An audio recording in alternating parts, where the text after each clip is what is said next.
What is good, y'all? It is Cole's Garage here, and we're back at it with another video. Today's video, we're actually going to be doing another review. It's been a minute since I've done a review, but it's going to be this 2013 Corolla S. My buddy Sam over there. And yeah, it's just going to be a little review and passenger, probably POV drive with me in the car. And yeah, let's go ahead and get into it.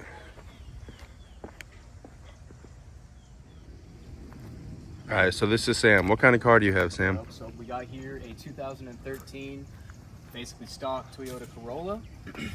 This thing honestly is wonderful because it's just a good A to B car. If you're looking for something that don't go too crazy fast, has enough room, has good gas mileage, the Corolla, it's the reason why, you know, Toyota produces just one of like the most commonly and most well-liked vehicles.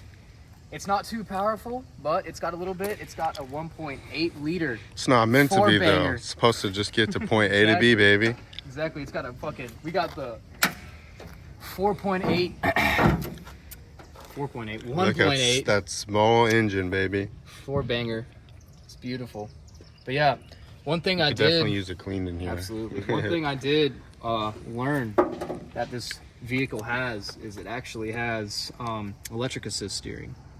So you'll see there's no power steering pump. That's because with this front wheel drive vehicle, it utilizes the alternator and its electrical power with the rods to basically, that's your steering. So there's no actual need for a power steering pump or any power steering fluid, a little more room. And as small as the engine is, the one thing that's great about the Corolla is it actually has, you know, a decently sized engine bay. So if you do want to do any future potential mods with it, you definitely can. Oh yeah, there's a decent amount of space to put a swap up in there. Yeah, absolutely. You'll probably fit a good engine in there. We're keeping it pretty stock for the time being, but eventually later on the road, I really want to start cleaning up. I really like this part of the bumper and how it's just open. Yeah. It looks sick. There used to be something there.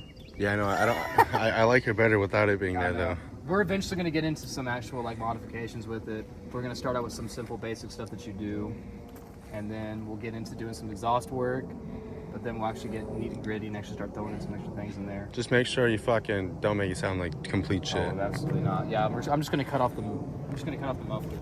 I feel like it's probably one thing that they tend to be sensitive about quality after you start tuning it. Oh, absolutely. All right, so moving on to the side profile. It does got some pretty thick sidewall tires here, but probably normal for a stock and daily car. 15, 91 horsepower. Just your basic size 15, 16 tires. Yeah, nothing too fancy about it, but it looks pretty good. It's a good fixer-upper car. Hell yeah, it's a good daily. All right, we'll get on to the rear. As you can tell, it does have its little daily beater things as the rear is kind of messed up. And then we got this paint scratch here, but the paint it wouldn't be a daily without that. Absolutely. So yeah, the paint pit came as it was from the used shop. Funny enough, the back and the sides actually have the tint, and when you get in, it looks like, you know, you're in Breaking Bad. You got the Breaking Bad, Mr. White, back in my heart is in Breaking Bad, yo! Look at it. It's pretty fun. It's wonderfully painted well. I love the paint job with it. Just the white and the red accentuate perfectly. Just because I think, honestly, this car wouldn't be as it is and like how I like it if it wasn't the white shade that it is. But it does get dirty, easy as hell. I think white is 5 minutes after washing it, there's already a bird shit on it. White's a pretty classic color for any daily car. It's pretty suits the model. It's nice, minimalistic. It's clean. It's beautiful. I agree. We got Ashton over here talking gangster rap, and he knows what he's talking It's about. clean. It's pristine. Rocking this mean machine. All right, so let's get into the interior. All right, here's the interior. It's a little disgusting. All right, so we're in the interior of the Corolla. I actually like this steering wheel. This actually looks pretty cool. But yeah, bunch of plastic, but good controls. The strip that's underneath the black gives me like the same vibe as your SRT kind of had. Oh yeah, the SRT Jeep. Yeah, I miss that car every day. This is what the dash looks like. Just some simple analog gauges. You got your coolant temp right there, and then your fuel one. And then you do have an e-brake for some drifty fun if you want to attempt that and abuse the car for daily beater purposes. And the shifters right here, you do have low, second, third, reverse, neutral, and park. And it does actually have a little two-tone interior here, as you do have the tan with the black on the door, and it does match along with the dash panels up here too, which is actually pretty cool. I always love two-tone interiors. But yeah, I'll let Sammy do the rest and explain whatever he wants to about the interior. Let me go into the passenger seat.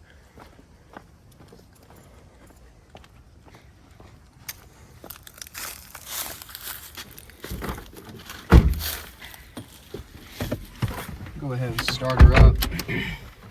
So, a little bit of history about the Corolla itself. With its sisters, the Corona and the Camry, it started out in Corona. 1966. Yeah. So, Jiminy Cricket.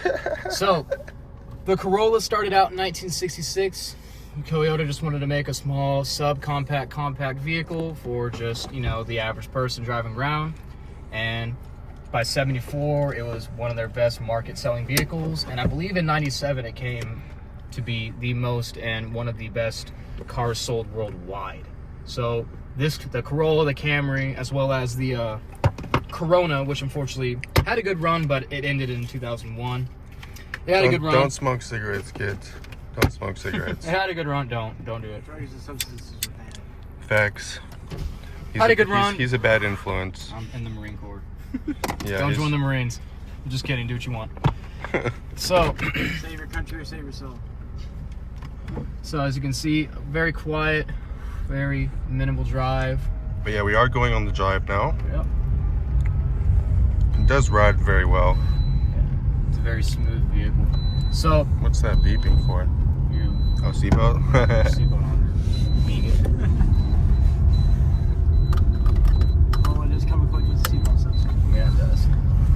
No for the back. I don't care. 5-star safety system shit, you know what I'm talking about?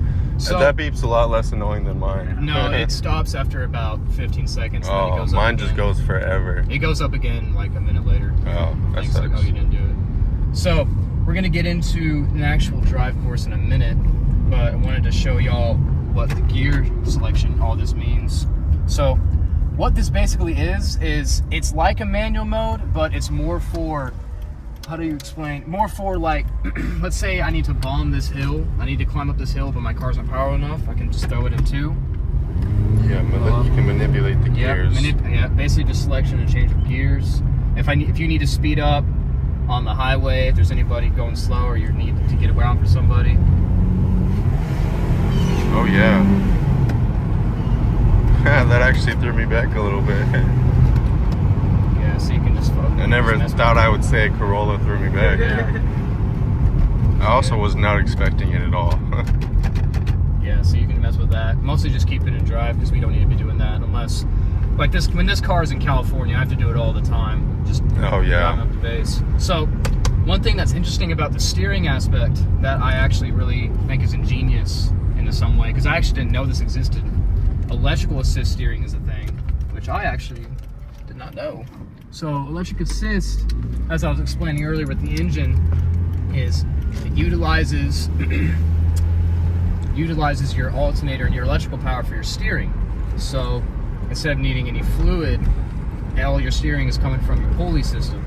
All this right here. So it's a lot more smoother than you really would think, and I never noticed until I needed to notice. The only problem I've ever had with this Corolla is when my alternator, that new alternator in there is rather new. My old one was, you know, getting to its age, and my battery light popped up, and I'm like, ooh, better get back to base. So drive back fine, noticed some problems, but I knew that my battery, my alternator was going wrong. So as I'm turning back into my brakes, you know, to go home and like get ready to like see what I need to do, I cannot turn my car. So when your electric assist goes out, so does your steering. So you want to make sure you're up to date on all your inspections on stuff, especially with your electrical system, because if your electrical system goes out, your steering goes out. So I was just turning dry, like, oh, like it was manual. So, one thing that's interesting about Toyota partially itself is essentially when you get an older car, like not older, but like on the older of the line, like this, your most stock option is going to be like minimal stereo, minimal AC components. You'll also have like the manual steering, manual locks, but this car is a little step higher than just a stock option because it has, you know, it has power windows, it's got power locks, and it has more in the gauge cluster than it would. So your gauge cluster sometimes will have your, you know, meter for how much RPMs you're pulling. It might not always have your coolant system.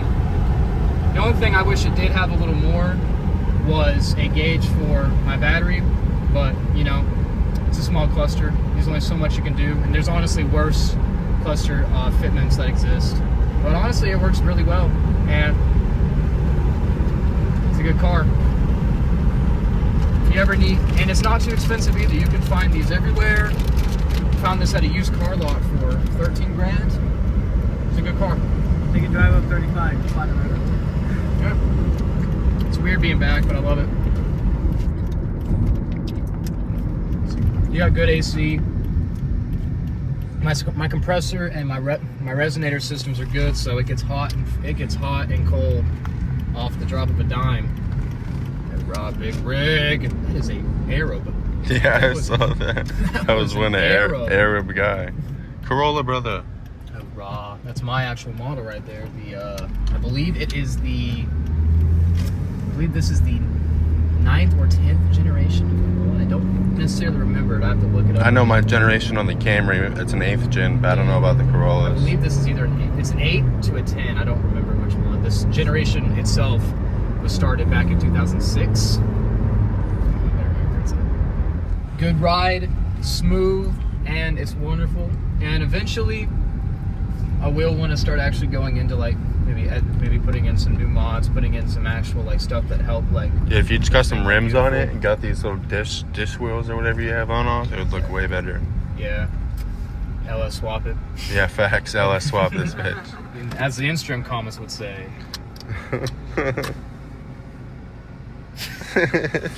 Anyways, that's gonna do it for the video though. I hope y'all enjoyed the review on the Corolla. This is what happens when you grow up and you don't grow up in rich, you grow up poverty and poor. Facts. Listen to these bars from Sammy. Yeah. And yeah, that's gonna do it. I hope y'all have a good rest of your day, rest of your week, whatever it may be, and take care. Hey, Ron, enjoy your lives.